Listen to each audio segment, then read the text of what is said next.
Cyber Crucible can stop threats under 200 milliseconds without any human intervention. It's never good to be the only person in the room who knows what's going on. That's a very dangerous place to be. So I look forward to seeing other companies kind of take the less traveled road and become competitors to us. That'll be fantastic. Actually, I'd love that. Because then I have someone else to compare myself against. We love to hear that. The hackers. It is very much how much they can use their own criminal go-to-market, I guess, in their volcano. To take that very cheap tool.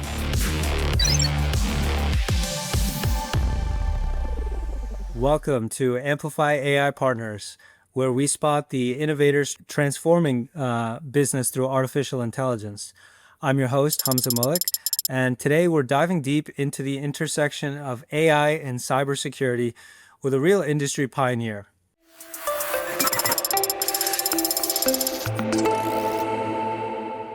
Our guest today, he's built something remarkable. A company that claims a 100% success rate in preventing ransomware, data theft, and identity theft. But what caught my attention wasn't just the bold claims. Looking at Dennis's LinkedIn profile, I saw an interesting evolution from his early days as an IT security consultant to his critical role as a supervisory cybersecurity analyst at the Department of Defense during some of our nation's most challenging cyber warfare periods, to founding what many consider is the first, maybe truly autonomous cyber defense platform. So Dennis, thank you for taking the time to be with us today, and welcome to Amplify AI Partners. Would you please, in your own words, introduce both yourself and Cyber Crucible, please? Absolutely, yeah. This is actually my third company. I've had the entrepreneurial bug for quite a while. We can talk about, origin story, but it was brought out of necessity.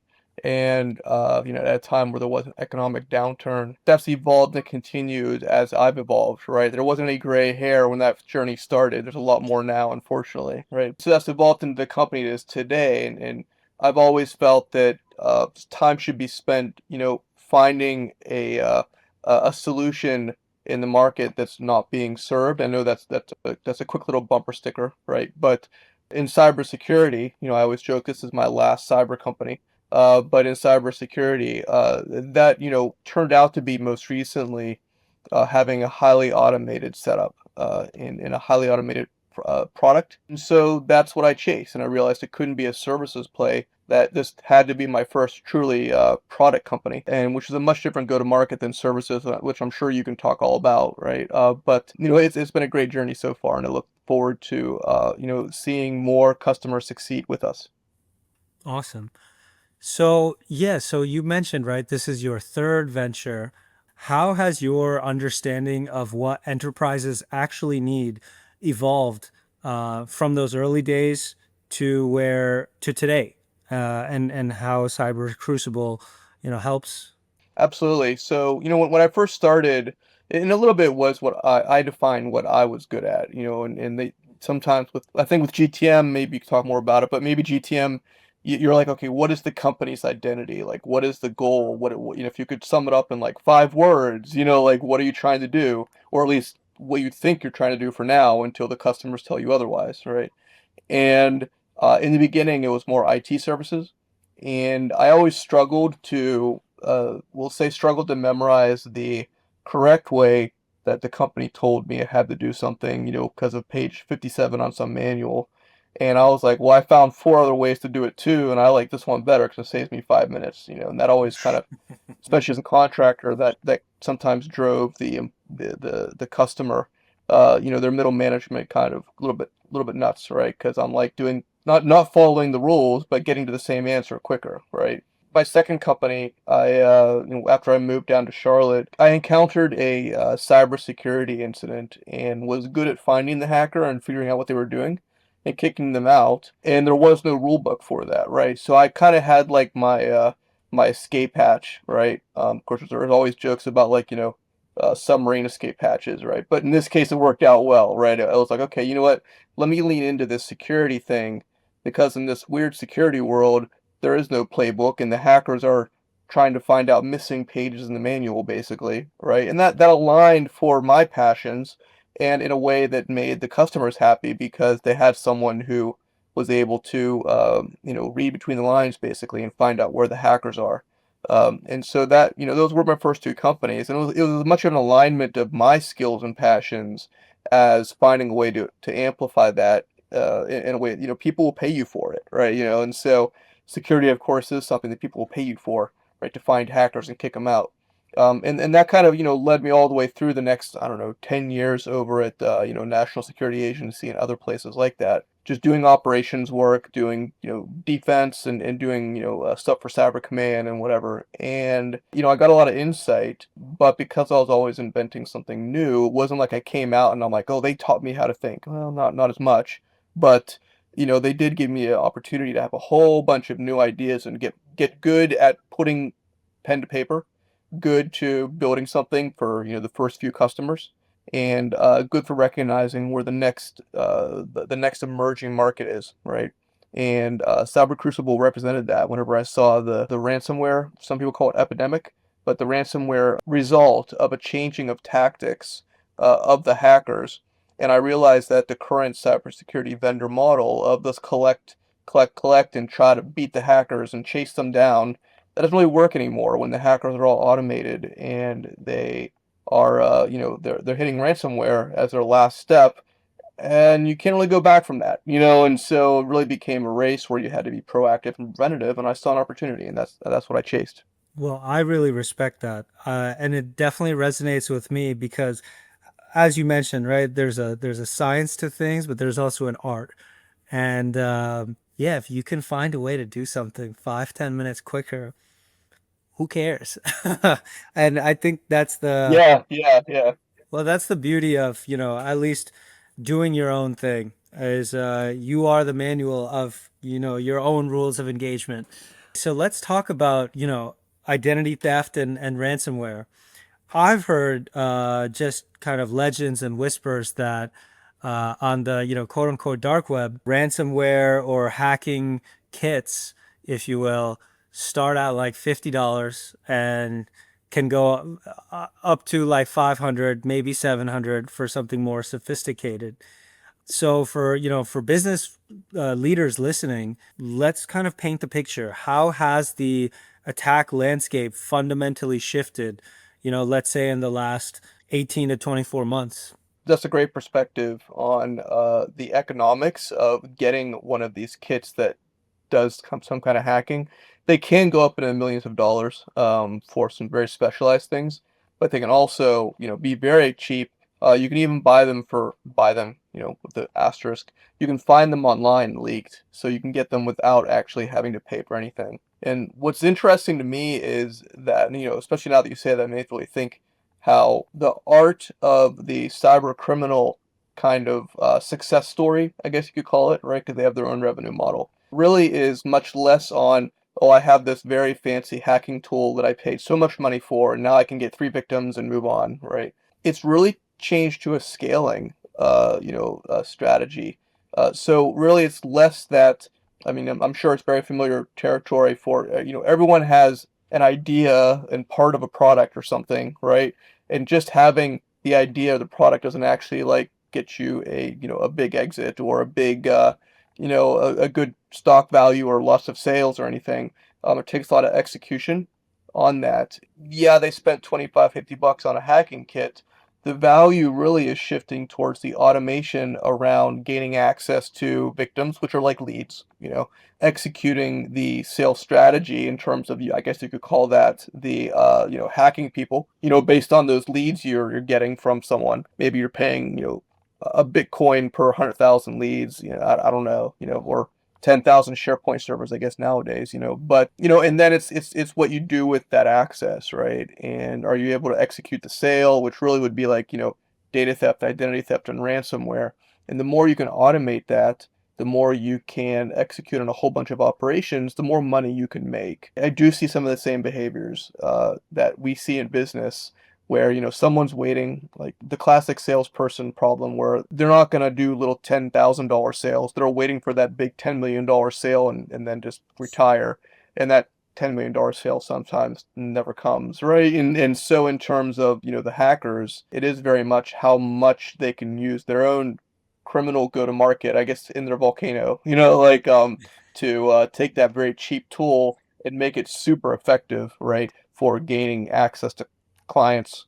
The more I think about that, the more like fascinating it seems to me because I imagine, especially with your experience in the DoD, right? There's nation level threats, which are I would assume would be very large, very sophisticated, and probably targeted.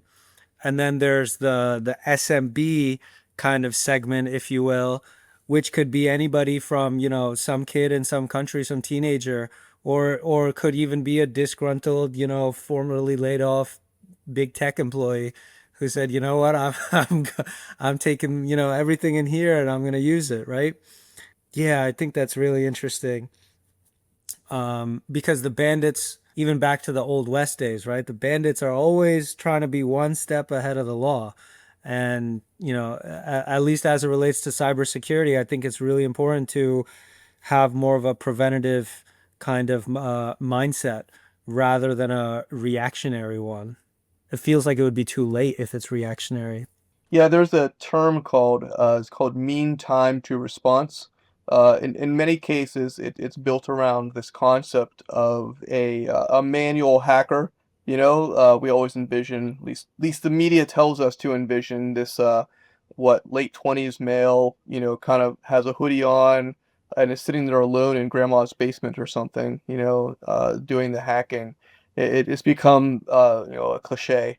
And what we really find is that they're very talented individuals. They're good software engineers. Some of the malware developers have called us on the phone even. They're Walter White kind of burner phones, and you call back later, the phone's dead, or someone else. It is definitely professionals, and it's changed the nature of targeting because what happens is that I think sometimes maybe like a plumbing shop, and they're like, well, they're not going to target me. And I'm like, well, yeah, no one is really going to target you.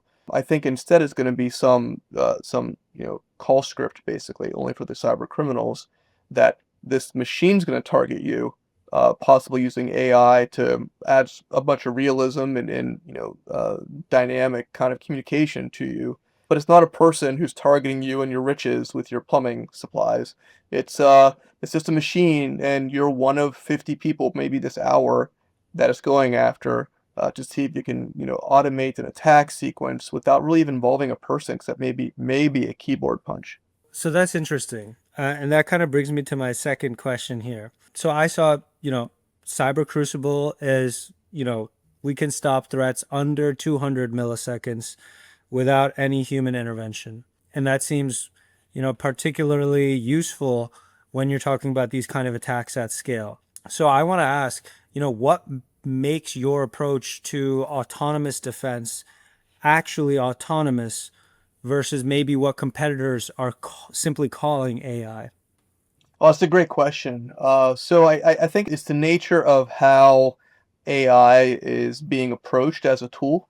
And I think it's one of those transformational shifts.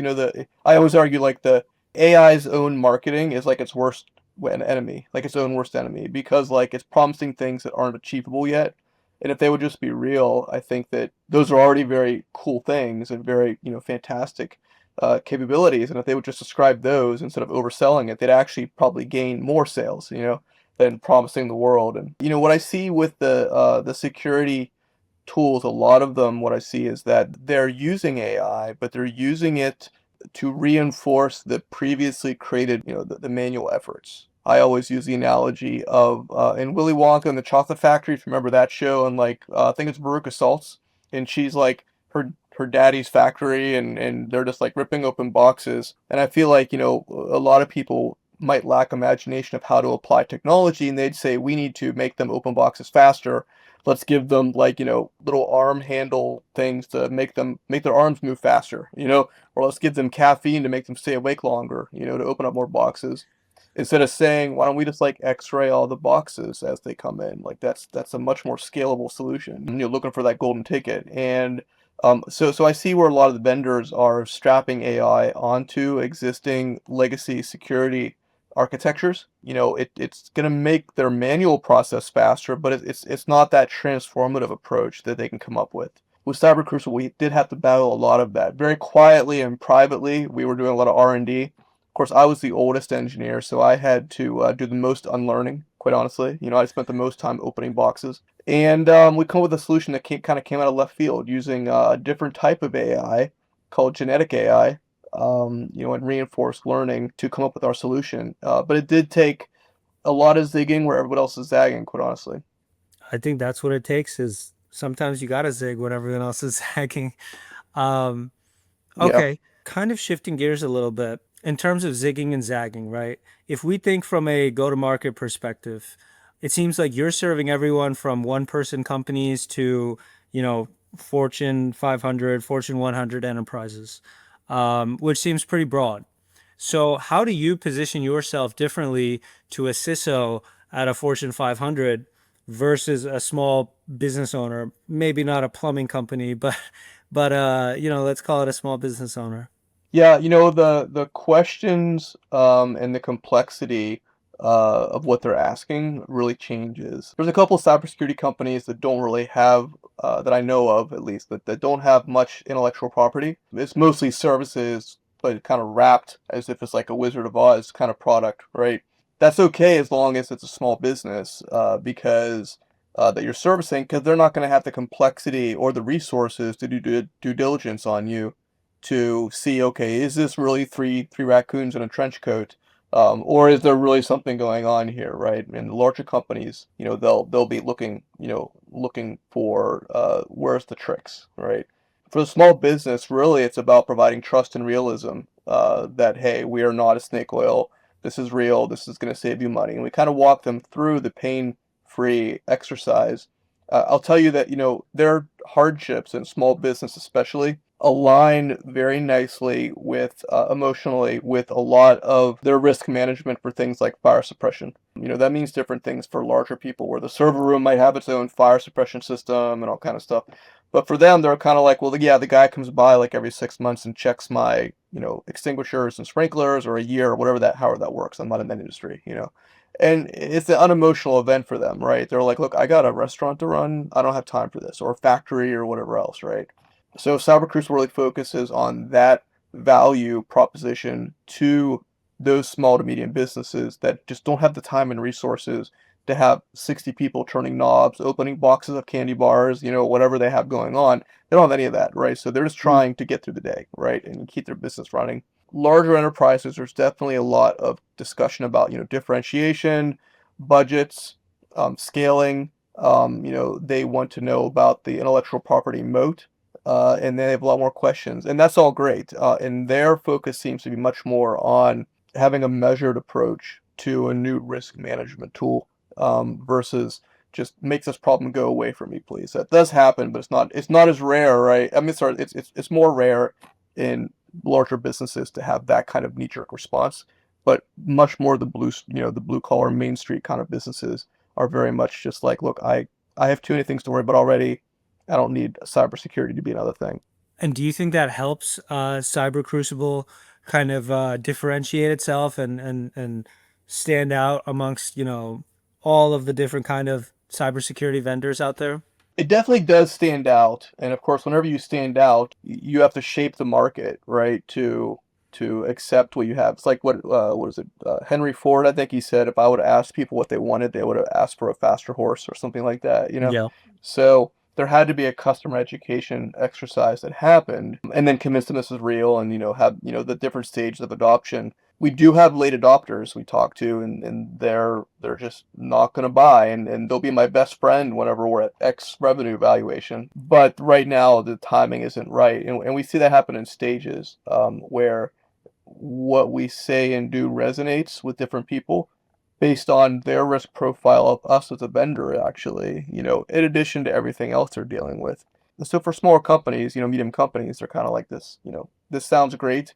Do you have someone I can talk to? And they talk to them, they say, okay, let's try this out, and then off they go. it's a lot more measured of an approach for larger businesses who have a different sense of the maturity they need from their vendors, and the maturity they need to demonstrate their own management. So some of that, late adoption happens in cycles and stages. That makes sense to me. When you think about Cyber Crucible's, growth trajectory, what would you say are some of the biggest kind of go-to-market challenges, and how has AI hype affected those conversations?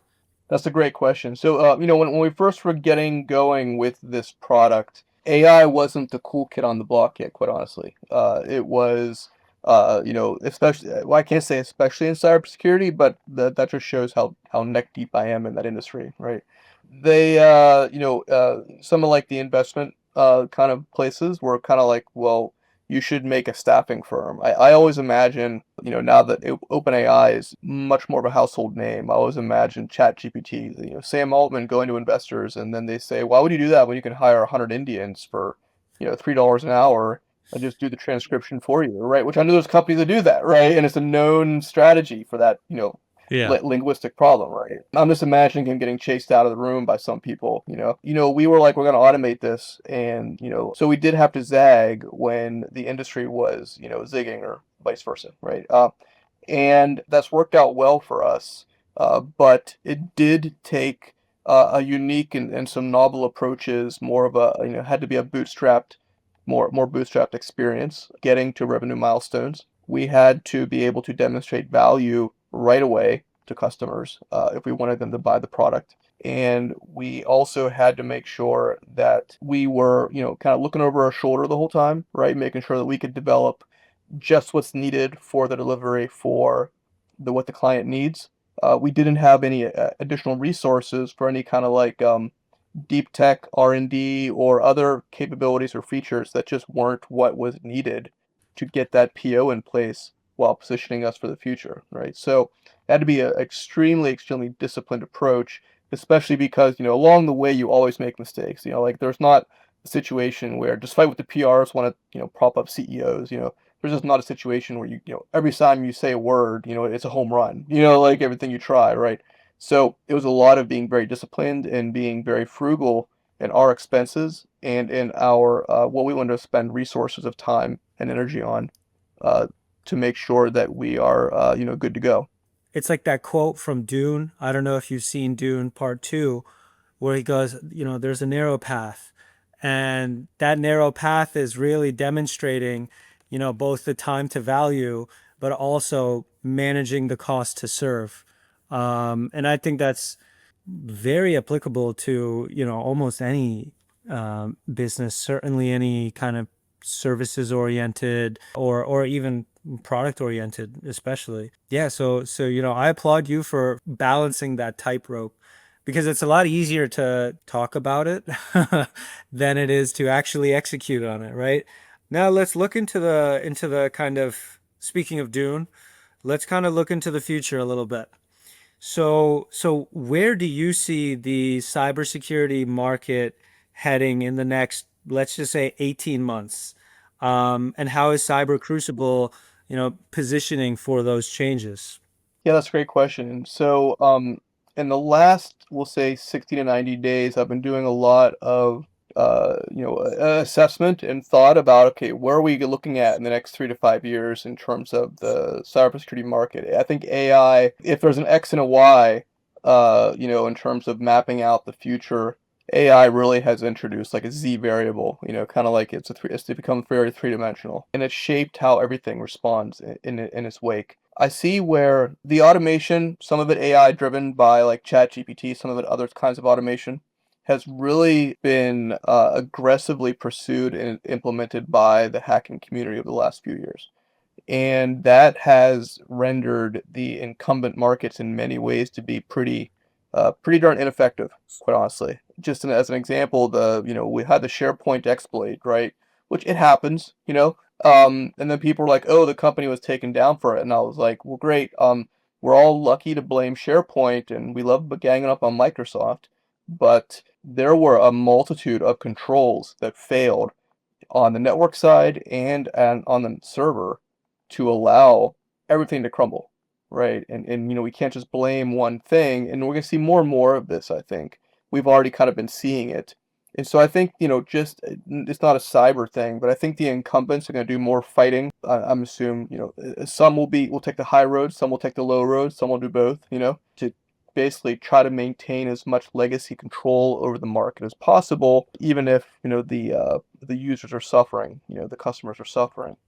So I think we're going to see more kind of noise there, I don't think it's any different than any other, oil company kind of stuff or whatever else, in history. You always learn about all these like, things whenever there's a change or a growth in industry, a change. So I think we're going to see a lot of that. I think that we're going to see upstarts like myself, that have are challenging the incumbents and are challenging the now obsolete kind of strategies that are being pursued. Others will lean into it, hoping to get bought, who aren't really the innovators. They're more of like they're not the pioneers, they're like the farmers, just trying to make enough of a company that can get bought. Mercenaries. Um, Yeah, yeah. and I think that's going to keep on going for the next 18 months. I think that's exactly what's going to happen. Is just going to be, the incumbents digging in their heels. We'll see some weird things. People like me, like my 1 and 2 IP address blocks hitting our servers now with strange traffic are actually security companies. They're not even hackers. Although, well, you could say they're hackers, sure, but there is actually legitimate commercial operations. So I think we're going to see more of that. But that just tells me and my engineers that, we need to keep to that narrow path, right? And just keep on going and delivering value because they see that they're being supplanted by the next generation of cyber companies. So that's 18 months is fast and it's also slow, right? And so I think we're going to see more of the continuation. 5 years out, I do have some thoughts that I'm not quite comfortable enough to communicate as some kind of, sometimes people think I know a lot more than I really do, and so the but I think there is going to be a continuing shift toward data and identity as being the drivers, especially in an AI dominated world, and we're going to see more cybersecurity focus on data and identity and look a lot less like cyber companies, um, which will pose more of a challenge for the incumbents, right? Because that's more of a compliance kind of look, and data loss prevention and an AI look than it is a cybersecurity look. So I think that's what's going to happen longer term. Yeah. Even your comment on identity, what I've seen just on the consumer side, and in the media, places like X, aka Twitter, people are creating these avatars completely AI. They're running them like influencer accounts, maybe some other type of accounts. And it's crazy that somebody is making money off of a completely made up person, right? But it's not a made up person to the viewer. And yeah, I just think it's a brave new world we're living in right now. Okay, so last question. Yeah, that's a really great point. Go ahead. I'm game. What's the next Oh, question? my last question to you was just what's the best way for business leaders to evaluate whether their current security stack is actually protecting them against these type of, especially identity theft attacks that you're describing? During POCs, during proof of concepts, we normally show how we're blocking like it's not usually hackers. It's almost always some application that really has no business getting access to your encryption key or your session token for Office or whatever, but they're grabbing it, and I'm like, well, that's not right, So we normally show that during our POCs, our proofs of concept, just show look what's happening under the hood. We're giving you back control, so we like doing that. In terms of, what they're looking at for their efficacy in protecting their identities, the biggest thing that I see is there are companies still not using multi-factor authentication. What's really cool to see is that so many people have adopted those USB tokens or using your phone for a code or whatever you have going on, that enough companies have moved to it that you can always tell when a new site, like basically a compliance or a cybersecurity technology is being widely adopted because the hackers work on a way around it. Like if only one bank used MFA, then they probably wouldn't care. But what's cool is that we're watching them employ technologies to bypass MFA, which is fantastic for me actually, because I'm like, great, there is so much customer adoption now of multi-factor authentication and putting those codes in that the hackers are focusing on working around that really, really aggressively. So I love that.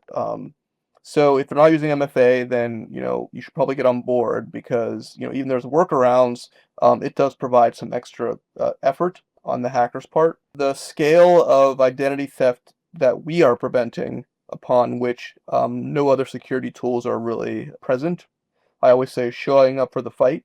For me, that shows me just how much is going on, that how many people are victims and don't even know. So I always recommend, I'm very selfish with this to say, hey, let's put a free installation in place and let's watch what happens, to show you just how vulnerable your session tokens are. I don't really know of a good company that I could say is a direct competitor there. It's never good to be I always say, like, the only person in the room who knows what's going on. That's a very dangerous place to be. So I look forward to seeing other companies kind of uh, take the less traveled road and become competitors to us. That would be fantastic. Actually, I'd love that. Because then I have someone else to compare myself against. We love to hear that. Well, Dennis, I think this has been really fascinating. For our listeners who might want to either learn more about Cyber Crucible or contact you, where should they go? Dear listener, you may already be on LinkedIn watching this, but really active on LinkedIn. I do see, some stuff on YouTube.